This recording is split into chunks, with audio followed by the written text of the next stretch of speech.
মেয়েরা আটা ময়দা মেখে ফর্সা হচ্ছে, আর বিয়ের পরে বাচ্চা কালো হলে বলছে বাবার মতন হয়েছে। ভাবা যায়?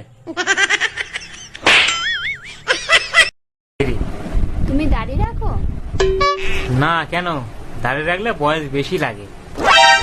তাহলে দাঁতগুলো ফেলে দাও, দুধের বাচ্চা লাগবে।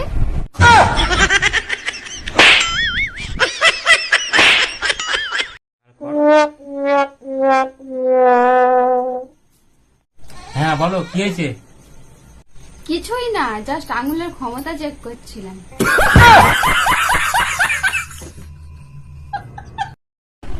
আমার একটা প্রশ্ন আছে। বাড়িতে বন্ধু বান্ধবীরা আসলে পাড়ার লোকেরা সবাই দেখতে পায়, কিন্তু বাড়িতে চোর আসলে কেউ দেখতে পায় না কেন? হ্যাঁ, বিমানের সাথে দৌড় প্রতিযোগিতা করছিলাম, হারামজাদা না পেরে উড়ে চলে গেল।